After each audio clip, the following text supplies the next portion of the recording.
பாட்டி வைத்தியம் அப்படிங்கிறது ரொம்ப அவசியம்தான். உதாரணத்துக்கு தொட்டதுக்கெல்லாம் ஹாஸ்பிட்டலுக்கு தூக்கிட்டு போகிறதுங்கிறது தேவையில்லாதது. ஆனால் முன்ன இருந்த ஜென்ரேஷனுடைய உடல் வலிமையோ அந்த உடல் ஆரோக்கியமோ மதர் கிட்டேருந்து கிடைக்கக்கூடிய ஃபீடு இந்த இப்போ பிறக்கக்கூடிய குழந்தைகள்கிட்ட அந்த தன்மை இல்லை. அந்த உணவு பழக்கங்களையும் மனநிலையில தான் அந்த கரு ஆரோக்கியமற்ற குழந்தையாகவும் வளர்றது இந்த தாயோட மனம் மெயின். ஸோ இதுலேயும் பார்த்தீங்க அப்படின்னா அந்த பால் கொடுக்கக்கூடிய நேரங்கள்லையும் தாய்மார்களுடைய மனநிலை சளி அதிகமாக அந்த குழந்தைக்கு ஃபார்ம் ஆகுது அப்படின்னா சளி உருவாக்கக்கூடிய உணவுகளை அந்த தாய் கர்ப்ப காலங்களே அதிகமாக எடுத்திருப்பாங்க. இன்னைக்கு குழந்தைங்களுக்கு பாலே கொடுக்கக்கூடாதுன்னு சொல்கிறோம். யாரெல்லாம் அதிகமாக குழந்தைங்களுக்கு சளி காய்ச்சல் வருதோ அவங்கெல்லாம் கண்டிப்பாக குழந்தைங்களுக்கு பால் கொடுக்கக்கூடிய ஹேபிட் இருக்கும்.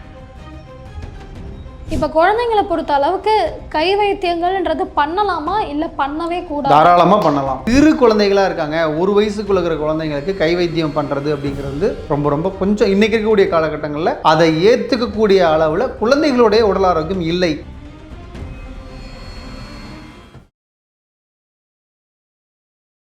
ஹெல்குரு வியூவர்ஸுக்கு வணக்கம். இன்னைக்கு நம்ம கூட ஹீலர் சக்திவேல் யுவராஜ் தான் இருக்காங்க. அவங்க கூட தான் பேச போகிறோம். வணக்கம் சார். வணக்கம்.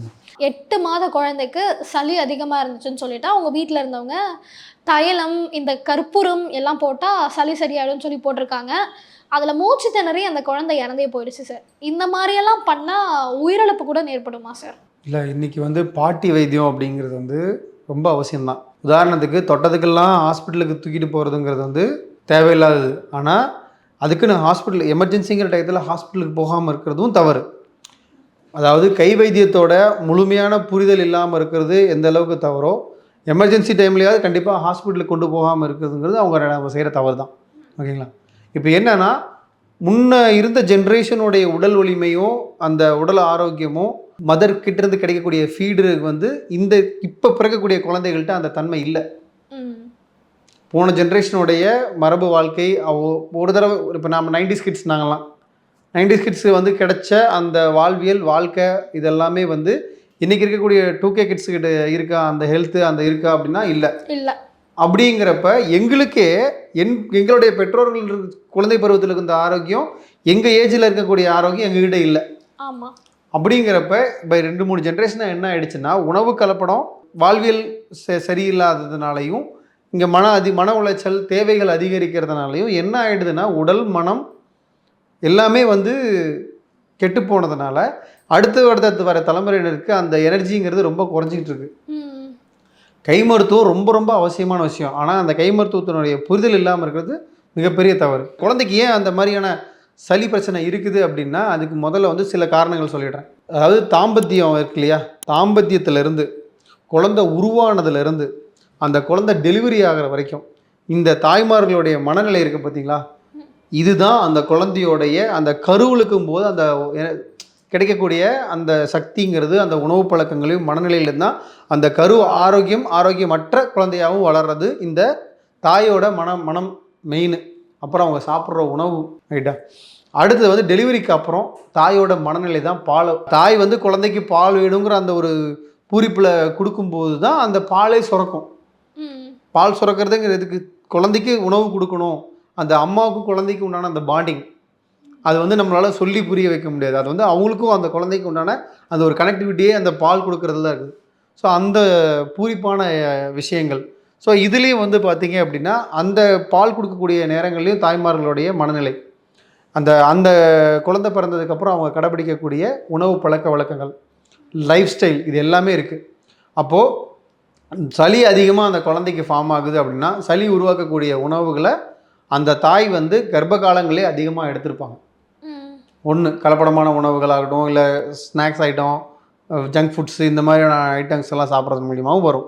இன்னொன்று ஜெனட்டிக்கலாகவே அவங்களுக்கு ஃபேமிலியாகவே சொல்லுவாங்களே இவங்களுக்கு லங்ஸ் ப்ராப்ளம் இருக்கும், நுரையீரல் சார்ந்த சிக்கல் இருக்கும், அந்த மாதிரியான இது கொடுக்கறதுலையும் இந்த பிரச்சனை வரும்.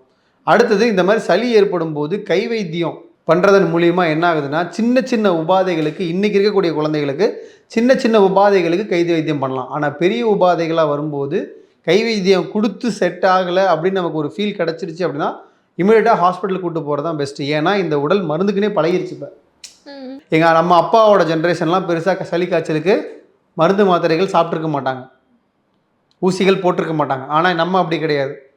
நம்ம சின்ன வயசாக இருக்கும்போதே அப்போ தான் மெடிசன் வந்து அபரித வளர்ச்சி அடையுது நம்ம மாதிரியான மாநிலங்களில். அப்படிங்கிறப்ப நம்மளாம் என்ன பண்ணிட்டோம், தொட்டத்துக்கெல்லாம் எனக்கே நல்லா ஞாபகம் இருக்குது.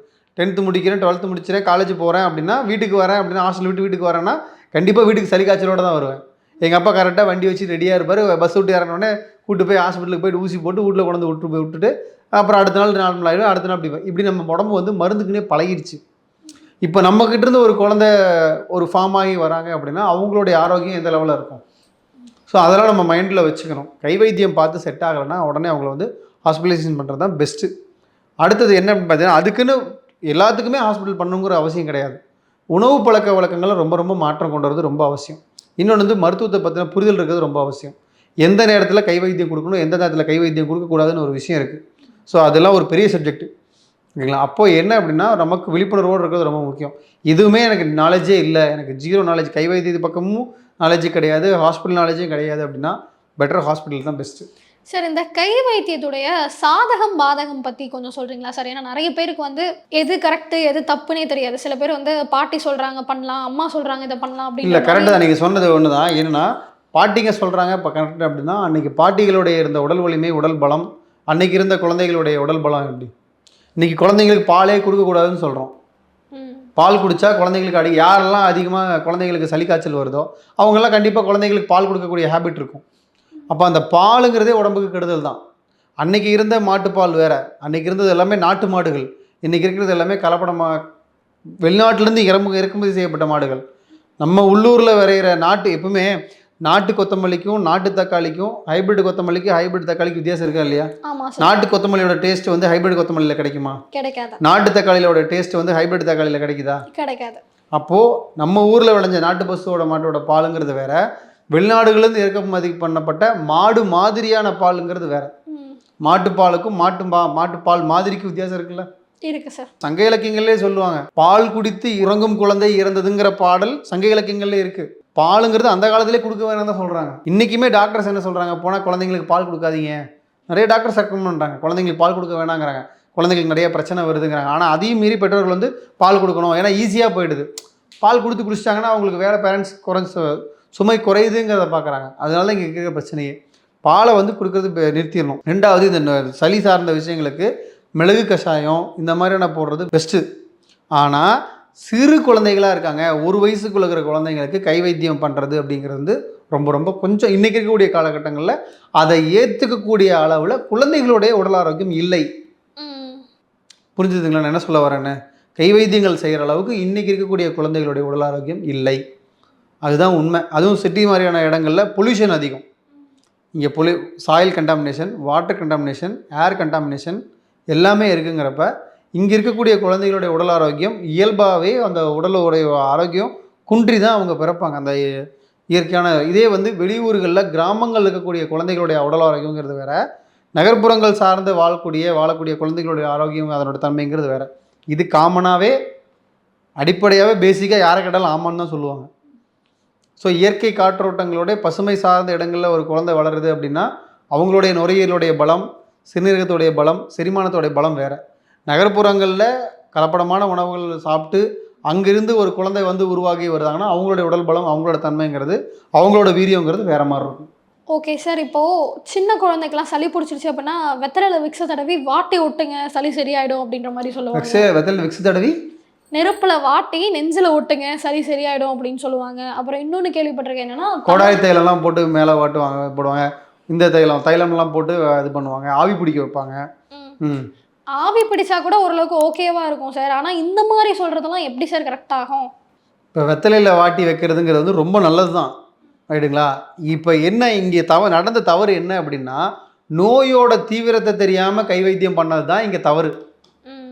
நான் சொல்ல ஒரு பாயிண்ட் நல்லா புரிஞ்சுக்கங்க. நோயோட தீவிரத்தன்மை தெரியாமல் கை வைத்தியம் பண்ணுறது தான் தவறு.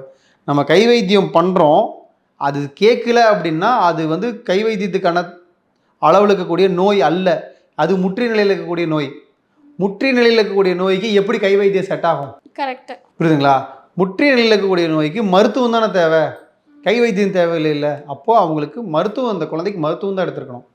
அது whether it is allopathy or Siddha, homeo, any kind of. ஏன்னா எல்லா மருத்துவத்துலேயுமே குழந்தைங்களுக்குன்னு மருத்துவம் இருக்குது. சித்தாலையும் குழந்தைங்களுக்கு மருத்துவம் இருக்குது, யுனானிலையும் குழந்தைங்களுக்கு மருத்துவம் இருக்குது, ஹோமியோபதியிலையும் குழந்தைங்களுக்கு மருத்துவம் இருக்குது. அப்போது கை மருத்துவங்கிறது ஒரு குறிப்பிட்ட எல்லை, அதுக்குன்னு ஒரு எல்லை இருக்குது. அந்த எல்லைக்குள்ளே தான். எல்லையை தாண்டிடுச்சுன்னா எது வந்தாலும் நோய் முற்றிடுச்சுன்னா அதுக்கு மருத்துவம் தான் கொடுத்தாகணும். அவங்க பண்ண மிஸ்டேக்கு மருத்துவத்தை கொடுக்காம கை வைத்தியத்தை பார்த்துட்டு உட்காந்துட்டு இருந்தது மட்டும்தான். மற்றபடி என்னென்னா அந்த முன்னே சொன்ன மாதிரி தான் தாயோட மனநிலை, கர்ப்ப காலங்களில் பிறந்ததுக்கப்புறம் தாயோடைய உணவு பழக்க வழக்கங்கள், அவர்களுடைய மனநிலை, இது எல்லாம் கலந்தது தான் ஒரு குழந்தையோட உடல் ஆரோக்கியம். மனநிலையும் பாதிக்குமா சார்? கண்டிப்பாக. இப்போது ஒன்றும் இல்லைங்க. இப்போது ஒரு உதாரணத்துக்கு சொல்லப்போனால் ஒரு மண்டபம் இருக்குன்னு வச்சுக்கோங்களேன். ரொம்ப தூரம் தள்ளி ஒரு அந்த தாயோட குழந்தை வந்து தூங்கிட்டு இருக்கு, ஓகேங்களா? பக்கத்தில் ஒருத்தவங்க உட்காந்து பார்த்துக்கிட்டு இருக்காங்க. அந்த குழந்தை எந்திரிச்சிச்சு, கீழே அம்மா இருக்காங்க, ஆனால் அம்மாவுக்கு தெரியும் குழந்தை எந்திரிச்சிச்சுன்னு. இது எப்படி சார்? அதான் சோல் கனெக்டிங் சொல்லுவோம். அம்மாவோடைய மனமும் குழந்தையோட உடலும் ஒன்றா இருக்குது. இதை உணரத்தான் முடியும். இது தாய்மார்களுக்கு மட்டும்தான் இது புரியும். குழந்தை ஈன்று எடுத்த தாய்மார்களுக்கு இதுக்கு நல்லாவே புரியும். இது நான் சொல்கிறோட விஷயம். எங்கள் அம்மாவுமே அப்படி தான் சார். நான் சோகமாக இருந்தேன்னா அவங்களாவே ஃபோன் பண்ணுவாங்க. ஃபோன் பண்ணி என்னாச்சும்மா, எதுவும் பிரச்சனையா, எதுவும் கவலையாக இருக்கியான்னு கேட்பாங்க. ஆச்சரியமாக இருக்கும். அப்போல்லாம் நம்ம இங்கே சென்னையில் ஏதோ ஒரு மூலையில் இருக்கோம், எங்கள் அம்மா தஞ்சாவூரில் ஏதோ ஒரு மூலையில் இருக்காங்க, எப்படிடா கண்டுபிடிக்கிறாங்க? இதுதான் சோல் கனெக்டிங் அப்படிங்கிறது. நம்ம இங்கே மனம் வருந்தினா அவங்களுக்கு அங்கே அந்த உணர்வு வந்து அவங்களுக்கு தெரியும். அந்த குழந்தை முழிச்சு அழுகுதுங்கிறப்ப அம்மாவை பாருங்கள், அடுத்த செகண்ட் குழந்தைகிட்டு இருப்பாங்க, பறந்தடிச்சிட்டு போயிடுவாங்க. ஆனால் அது வரைக்கும் எல்லாத்துட்டும் சகஜமாக பேசுவாங்க. குழந்தை எந்திரிச்சு அழுகும்போது டக்குன்னு குழந்தைகிட்ட வந்துடுவாங்க. அதுதான் தாய்க்கும் சேய்க்கும் உண்டான ஒரு பந்தம். அது சோல் கனெக்டிங், ஆன்மாவோட கனெக்ட் ஆகிறது. அந்த எதுனா குழந்தையோட உடலும் தாயோட மனமும் ஒரே மாதிரியாக தான் இருக்கும். என்றைக்கு குழந்தைக்கு தான், நான், எனக்கு அப்படின்னு புரிதல் வருது பார்த்தீங்களா, அம்மா இது என்னோடது, இது எனக்கு கொடுங்க, இது என்னோடதுங்கிற வரும்போது மட்டும்தான் தாய்க்கும் சேய்க்குமான அந்த ஒரு பாண்டிங்கிறது கொஞ்சம் கொஞ்சமாக குறையும். ஓகே, அது வரை அப்படியே தான் இருக்கும். ஒரு உயிர் ஈருடல் சொல்லுவாங்க இல்லையா, ரெண்டு பேர்த்தோட உயிரும் ஒரே பாண்டிங்கில் தான் இருக்கும். உடல் மட்டும்தான் வேற, ஆனால் உயிர் ஒரே பாண்டிங்கில் தான் இருக்கும். இப்போ குழந்தைங்களை பொறுத்த அளவுக்கு கை வைத்தியங்கள்ன்றது பண்ணலாமா, இல்லை பண்ணவே கூடாது? தாராளமாக பண்ணலாம். ஆனால் அது முன்னையே சொன்னது தான், நோயோட தீவிரத்தன்மை புரிஞ்சு தான் கை வைத்தியம் பண்ணணும். ஸ்டார்டிங்கில் இப்போ லைட்டாக இப்போ தான் இருமல் ஆரம்பிக்கிறாங்க, இப்போ தான் சளி வருது, முடிஞ்ச வரைக்கும் அப்படிங்கிறப்ப நம்மளால் முடிஞ்ச வரைக்கும் கை வைத்தியம் பண்ணி பார்க்கலாம். அதே மாதிரி ப்ரீவியஸாக அந்த குழந்தைங்களுக்குன்னு ஒரு மெடிக்கல் ஹிஸ்ட்ரி இருக்கும்ல, அவங்க எந்த மாதிரியான உடல் வளர்ச்சி கொண்டவங்க, இயற்கையாகவே நோய் எதிர்ப்பு சக்தி கொண்டவங்களா, தாங்கக்கூடியவங்களா, இந்த உடல் உபாதையை தாங்குவாங்கங்கிறது நம்ம புரிஞ்சு வச்சுக்கணும். அதே மாதிரி அவங்களுக்கு இயற்கை உணவுகள்லாம் கொடுக்க ஆரம்பிக்கணும். எந்த குழந்தைக்குமே இயற்கை உணவுகளுக்கு கொடுக்க மாறாமல் கை வைத்தியம் பண்ணாங்க அப்படின்னா அந்த மருத்துவம் உள்ளே போய் ரியாக்ட் ஆகிறதுக்கான வேலைங்கிறது ரொம்ப தாமதமாக எடுத்துக்கும். இயற்கை உணவுகள், மரபு உணவுகளுக்கெல்லாம் மாறினவங்களுக்கு அந்த ஜெனட்டிக்கலாகவே அவங்க உடம்புக்குள்ளே போய் என்ன ஆகிடும்னா அதெல்லாம் ஃபீடாகி சத்தை கொடுக்க ஆரம்பிச்சிருக்கும். அப்போ கை வைத்தியம் பண்ணும்போது எளிமையாக டக்குன்னு ரியாக்ட் ஆகும். இந்த டாபிக் குறித்து எங்களுக்கு பல சந்தேகங்கள் இருந்துச்சு சார். எல்லாத்தையுமே ரொம்ப அழகாக விளக்கிட்டீங்க. நன்றி சார். நன்றி.